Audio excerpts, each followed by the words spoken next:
बिस्मिल्लाहिर्रहमानिर्रहीम। अस्सलामु अलैकुम वरहमतुल्लाहि वबरकातुह। अल्लाह ताला ने मलकुल मौत से पूछा, तुझको किसी बंदे की रूह कब्ज़ करते वक़्त कभी रहम भी आया या नहीं? मलकुल मौत ने अर्ज़ किया, अल्लाह रब्बुल इज़्ज़त, मुझको दो जी रूह की जान निकालने में कमाल रिक़त हुई थी। अगर तेरा हुक्म न होता तो मैं हरगिज़ हरगिज़ उनकी जान न निकालता। मुझे बड़ा ही सदमा और अफसोस हुआ। मैंने तेरे हुक्म की तामील ज़रूर की, मगर निहायत ही दुख के साथ। और वो दो, एक माँ और एक बेटा था। वाक़या कुछ इस तरह है कि एक जहाज़ गर्क हो गया था। एक औरत जिसको बच्चा पैदा होने वाला था, जहाज़ डूबने के खौफ और तूफ़ान की दहशत से बेहोश हो चुकी थी और जहाज़ के टूटे हुए एक तख्ते पर पड़ी हुई थी। तख्ता दरिया में बह रहा था और माँ और बेटा उस पर सवार थे। ऐ मौलाए करीम, अचानक तेरा हुक्म हुआ कि उस औरत की रूह कब्ज़ कर लो, तो हुक्म की तामील पलक झपकने से कबल हुई और वो बच्चा बेसरो सामानी की हालत में अकेला ही तख्ते पर पड़ा रहा और वो तख्ता कई दिनों बाद किनारे पर आ लगा। मेरे लिए परेशान कुन बात यह थी कि माँ मर चुकी है, अब बच्चे का क्या हशर होगा। बच्चा एक टूटे हुए तख्ते पर सवार है और तख्ता हर आन पानी की लहरों के थपेड़ खा रहा है, जो किसी वक्त भी किसी लहर की जद में आकर उलट सकता है। बच्चे के लिए न खुराक का इंतज़ाम है, न किसी निगरान का बंदोबस्त है। दरिया के किनारे धोबी कपड़े धो रहे थे। अचानक किसी की उस बच्चे पर नज़र पड़ी तो तख्ते को खींच कर लाए। बड़े हैरान हुए कि माँ मर चुकी है, बच्चा बेयारो मददगार तख्ता पर जिंदा सलामत मौजूद है। वो लोग इस बच्चे को अपने सरदार के पास ले गए। सरदार बेचारा बे औलाद था।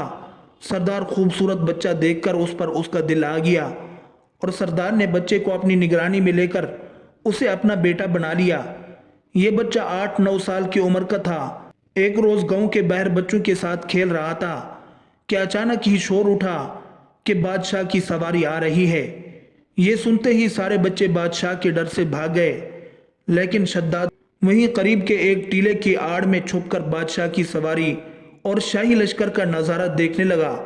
यहाँ तक कि तमाम लश्कर गुजर गया और बादशाह की सवारी गुजरने के बाद कुछ प्यादे गिरी पड़ी हुई चीज़ों की खबर गिरी के वास्ते लश्कर के पीछे पीछे आए। उन प्यादों में से एक प्यादे ने रास्ते में एक पोटली पड़ी हुई पाई। उसने जब पोटली को खोल कर देखा तो उसमें एक सुरमेदानी थी। वो प्यादे अपने साथियों से बोला, मैंने सुरमा पाया है, अगर तुम्हारी इजाज़त हो तो मैं इसे अपनी आंखों में लगाऊं, क्योंकि मेरी बिनाई भी कुछ कमज़ोर हो गई है, शायद इससे कुछ फ़ायदा हो जाए। उसके साथियों ने जवाब दिया, अव्वल तो रास्ते में पड़ी हुई चीज़ उठाना नहीं चाहिए। खैर, अब तूने उठा ही ली है तो बगैर आजमाए हुए आंखों में हरगिज़ मत लगाना, कहीं फ़ायदे के और नुकसान न हो जाए। पहले किसी और की आंखों में लगाकर देख। ये सुनकर प्यादे ने इधर उधर देखा तो उसे शद्दाद एक टीले की ओट में खड़ा नजर आया। प्यादे ने उसे बड़े प्यार से बुलाया और कहा, आ बेटा, हम तेरी आंखों में सुरमा लगा दें ताकि तेरी आंखें अच्छी लगें। शद्दाद ने प्यादे से सुरमेदानी और सिलाई लेकर अपनी आंखों में सुरमा लगाया। सुरमा लगाते ही शद्दाद के 14 तबक रोशन हो गए और उसे जमीन के अंदर छुपे हुए तमाम खजाने बिल्कुल इसी तरह से नजर आने लगे जैसे साफ शफाफ पानी में चीजें नजर आती हैं। शद्दाद हद से ज्यादा चालाक तो था ही, लिहाजा अपनी चालाकी और अक्लमंदी से चिल्लाया, ऐ खाना खराब जालमो, तुमने मेरी आंखें फोड़ दी है, मैं अंधा हो गया। ये मेरी आंख में कैसे जहर लगवा दिया है। अब मैं बादशाह के पास जाकर फरियाद करूंगा और तुमको सजा दिलवाऊंगा। यादू ने जो ये सुना तो मारे खौफ के सुरमा वहीं छोड़कर गिरते पड़ते अपनी जान बचाने भाग खड़े हुए और शद्दाद अपनी चालाकी और प्यादों की बुजदली पर खूब हंसा और सुरमा दानी लेकर अपने घर आ गया और अपने बाप से सारा वाकया बयान कर दिया। मेतर अपने बेटे की होशियारी से बहुत खुश हुआ और बोला, रात को जब सब लोग सो जाएंगे तो हम अपने भरोसे के मजदूरों के साथ फावड़े वगैरह लेकर चलेंगे और जहां भी तुझको खजाने नजर आएंगे हम वहां से खोद कर निकाल लेंगे और अपने गधों और खच्चरों पर लाद कर खजाना ले आएंगे।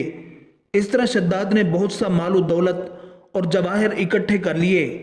जमीन के तमाम खजाने उसकी नजरों में थे اس نے آہستہ آہستہ بہت سے آدمی اپنے ساتھ ملا لیے۔ اس کے بعد تمام سرداروں کو ادھر ادھر کر دیا اور خود سردار بن گیا۔ آخر نوبت یہاں تک پہنچی کہ اس نے بادشاہ کے ساتھ بھی ٹکر لے لی اور اسے مغلوب کر کے خود بادشاہ بن گیا۔ اس بچے کا نام شداد تھا اور یہ وہی بچہ تھا جس کی ماں تختے پر ہی مر گئی تھی اور یہ اکیلا دریا کے لہروں کے ساتھ بہہ رہا تھا۔ کہتے ہیں کہ جب یہ برسر اقتدار آیا تو اس نے حکم دیا کہ ایک ایسا کمال درجے کا شہر آباد کیا جائے جس کی ایک اینٹ سونے کی ہو اور دوسری چاندی کی ہو، اس میں ایک عالی شان باغ ہو جس میں دنیا کی ہر چیز میسر ہو۔ جب وہ شہر ہر لحاظ سے مکمل ہو گیا تو شداد نے ارادہ کیا کہ جا کر اس شہر کا نظارہ کیا جائے۔ چنانچہ وہ شہر کو دیکھنے نکلا۔ ابھی وہ دروازے تک ہی پہنچا تھا کہ ملک الموت کو حکم ہوا اور اس نے وہیں اس کی روح قبض کر لی۔ اسے اتنا موقع بھی نہ دیا کہ اپنے بے مثال باغ کو ایک نظر دیکھ سکتا۔ ملک الموت نے کہا کہ اے مولا کریم، اس شخص کی روح قبض کرتے وقت بھی مجھے نہایت ہی صدمہ پہنچا کہ وہ شخص ہر چیز تیار کر کے اسے دیکھ بھی نہ سکا۔ حق تعالی نے فرمایا، یہ وہی بچہ ہے جس کی ماں تختہ پر مر گئی تھی اور اس پر تجھے ترس آیا تھا۔ اس بچے نے بڑے ہو کر نافرمانی کی، خدا کے حکم سے بغاوت کی اور سرکشی اختیار کی، مگر ہم نے اسے خود ساختہ جنت میں قدم رکھنے کی مہلت بھی نہ دی اور اسے بحر ہی ہلاک کر دیا۔ معتبر تفسیروں میں لکھا ہے کہ شداد اور اس کے لشکر اور اس شہر کے تمام لوگوں کے ہلاک ہونے کے بعد اللہ پاک نے اس شہر کو دنیا والوں کی نظروں سے پوشیدہ کر دیا ہے، مگر کبھی کبھی رات کے وقت عدن کے گرد و نواح کے لوگوں کو اس جگہ چمکدار روشنی دکھائی دیتی ہے جس کے بارے میں خیال ہے کہ یہ روشنی اسی شہر کی دیواروں کی ہے۔ سیدنا امیر معاویہ رضی اللہ عنہ کے زمانے میں ایک صحابی کا اونٹ گم ہو گیا تھا۔ وہ اونٹ کی تلاش میں کہیں اس علاقے میں جا نکلا تو حق تعالی نے اسے وہ سب کچھ دکھلا دیا تھا۔ وہ صحابی وہاں کی کوئی نشانی بھی ساتھ لایا تھا۔ اس صحابی نے یہ واقعہ امیر معاویہ رضی اللہ عنہ کے پاس بیان کیا۔ انہوں نے کافی تلاش کرایا مگر کسی کو وہ جنت نہیں ملی اور اسے حق تعالی نے پوشیدہ کر دیا۔